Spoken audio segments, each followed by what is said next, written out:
समझनी पड़ेगी संदीप भाई हम्म। कि राजनीति करने के लिए आप सिर्फ धर्म और जातियों की चादर ओढ़ के अगर आप राजनीतिक लाभ उठाने के लिए आप काम कर रहे हो तो ये कहीं ना कहीं दुखद है। देखिए अच्छा। देखिए अगर पीड़ित चाहे ठाकुर हो, चाहे पंडित हो, चाहे दलित हो और चाहे मुसलमान हो, पीड़ित के साथ खड़े होना चाहिए, ना कि अपराधी की जात देख के अपराधी के साथ खड़े होना तो हम चाहिए। ढोंग जिस करते हैं ना, तरीके से समाजवादी पार्टी पर हम मंगेश ढोंग यादव के करते हैं साथ ना। खड़ी 4 दिन थी, ये पहले आप मानते हैं ना? अंबेडकर जयंती जो मना रहे थे, कोरा ढोंग था ना। अब यहां पर घोड़ी पर नहीं बैठने देंगे, किसी को मूछे नहीं रखने देंगे, किसी को पगड़ी नहीं बांधने देंगे, किसी को मंदिर में नहीं जाने देंगे। मंदिर में अगर नेता प्रतिपक्ष राजस्थान विधानसभा का जाता है तो गंगा जल छिड़का जाता है।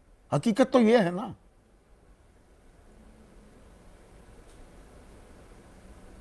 देखिए आगरा की घटना दुखद है, इसमें कोई दो राय नहीं है, और जो भी इसके अंदर दोषी थे वो जेल के पीछे हैं, सलाखों के पीछे। परंतु पता नहीं क्यों अखिलेश यादव जी को मुशीराबाद की घटना नहीं दिखाई पड़ती, जहां पे जो हिंदू शरणार्थी जो शरण ले रहे हैं उसमें कितने दलित हैं, कितने पिछड़े हैं, उन पे आवाज नहीं निकलती समाजवादी पार्टी की गले से।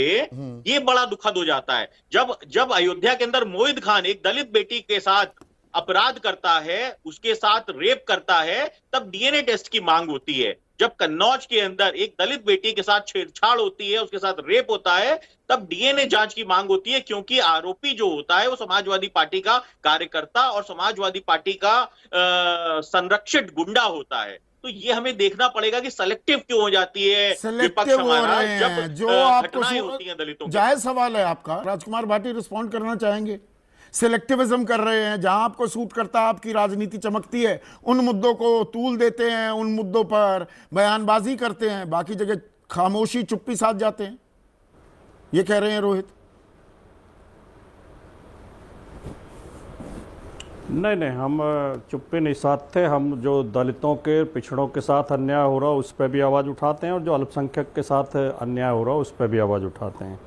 लेकिन संदीप जी, जो आपने मूल मुद्दा उठाया है, ये एक तो मैं इसके लिए आपकी बहुत प्रशंसा करना चाहूँगा, सराहना करना चाहूँगा कि आपने बहुत महत्वपूर्ण मुद्दे पे चर्चा आप कर रहे हैं। आजकल मीडिया में ऐसे मुद्दों पे चर्चा होती नहीं है। मीडिया केवल हिंदू मुसलमान की चर्चा कराता है, दलित और पिछड़े एजेंडा से बाहर हो गए हैं।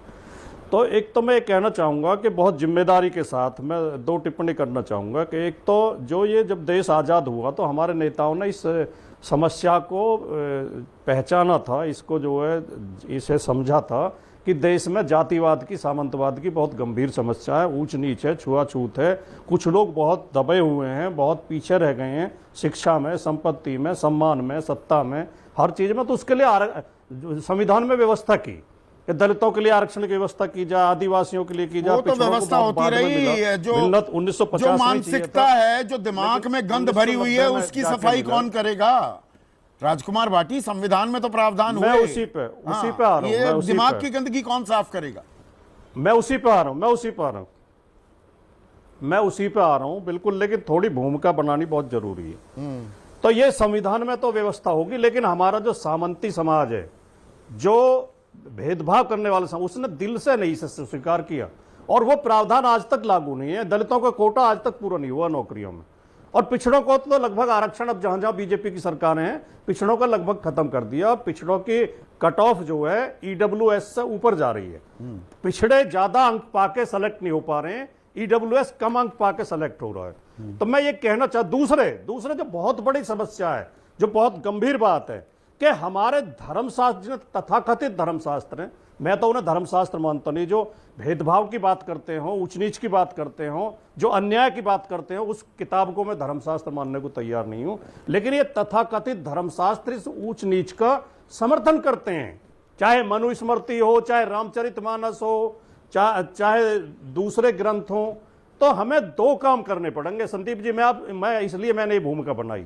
एक तो हमें जो अब संवैधानिक प्रावधान है पिछड़ों दलितों को हक देने के, उन्हें सख्ती के साथ लागू करना पड़ेगा। दूसरे, हमें धार्मिक पाखंड का भी पुरजोर विरोध करना पड़ेगा, धार्मिक पाखंड से निकलना पड़ेगा। इसमें मैं राजनीतिक पाखंड भी जोड़ दूं क्या? एक सेकंड। धर्मशास्त्र नहीं, आपने अच्छी बात कही राजकुमार भाटी, पर ये धार्मिक पाखंड के साथ मैं राजनीतिक, बिल्कुल जोड़ दो आप। राजनीतिक पाखंड, क्योंकि रोहित ने जो सवाल पूछा बिल्कुल उससे आप जोड़ दो कन्नी आप। काट और गए। मैं- मोहित खान का अब सुनिए मेरी ना, तीसरी सुनिए बात। ना, सुनिए ना, मोहित खान का जिक्र किया। नहीं, वहां मैं पर मैं जवाब आप दूंगा। अपना पल्ला झाड़ते हुए नजर आते हैं। कहीं डीएनए की मांग होती है, कहीं नहीं होती है। नहीं, और नहीं, आपने मैं एक जवाब मिनट दूंगा, सुनिए पल्ला ना, नहीं झाड़ूंगा। Please hold on for a minute ना राजकुमार भाई। 1996 ध्यान है, गेस्ट हाउस कांड। आप लोहिया की भी बात कर दी, आपने भीमराव अंबेडकर की बात कर दी, संविधान की बात कर दी। मायावती के साथ क्या किया था? वो सामंती सोच ही नहीं थी क्या? एक दलित महिला साथ में सत्ता का स्वाद भी चखना चाह रहे थे, और क्या हुआ था 1996 में? मैं दोनों सवालों के जवाब दूंगा। मैं इस पे 1996 पे भी और मोहित खान पे भी आप उनको जवाब दूंगा, लेकिन मेरी बात पूरी हो जाए, क्योंकि जो बात हम कहना चाह रहे हैं वो नहीं कही जाएगी तो बात अधूरी रह जाएगी। अब मैं उत्तर प्रदेश में थोड़ा सा बोलना चाहता हूं। भाई, हमारे बीजेपी के और लोकदल के प्रवक्ता ने बड़े बड़े अच्छे शब्द प्रयोग करे कि समता और समानता और उसमें प्रतिबद्ध है सरकार। सच्चाई यह है कि उत्तर प्रदेश सरकार पाखंड के लिए और भेदभाव के लिए प्रतिबद्ध है। हर जगह जाति देख के, धर्म देख के कार्रवाई की जाती है। अभी आपने जिक्र किया, आप इन दोनों प्रवक्ताओं से ये पूछिए कि आगरा में एक सांसद के घर पर तोड़फोड़ की गई, भद्दी भद्दी गालियां दी गई, भद्दे भद्दे नारे लगाए गए, और दूसरी बार जब प्रदर्शन हुआ तो तलवारें लहराई गई ना। अखिलेश यादव को गोली मारने की खुलेआम घोषणा कर रहा था एक आदमी, और मीडिया में चला वो सारा। उत्तर प्रदेश पुलिस ने एक भी आदमी को जेल क्यों नहीं भेजा? और मैं आपकी जानकारी के लिए बता दूं, ये अंदर की बात बहुत लोगों को पता है, बहुत को पता नहीं है। जिस दिन रामजीलाल सुमन जी के घर पे हमला हुआ था, पुलिस ने 14 लोगों को हिरासत में लिया था जो उस हमले में शामिल थे। मुख्यमंत्री खुद आगरा में मौजूद थे। मुख्यमंत्री ने फोन करके 14 के 14 लोगों को छुड़वा दिया और उन्हें रिहा करा दिया। एक भी आदमी जेल नहीं भेजा गया।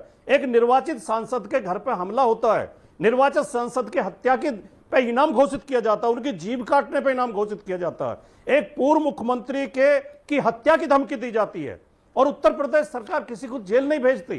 तो क्या ये साफ प्रमाण नहीं है कि उत्तर प्रदेश सरकार का तो आपसे सीख रहे हैं, था इन गुंडों को? आपसे सीख और रहे ये हैं मुलायम करनी सिंह से ना- यादव। अब ये एक 10-11 साल की ना बोल पा रही थी वो बच्ची, बोल सकती थी ना सुन सकती थी, उसके साथ जो दुष्कर्म किया गया, अब उस पर आपकी संवेदनाओं का उबार तो साफ झलक रहा है, और झलकना चाहिए, उसमें मुझे आपत्ति नहीं।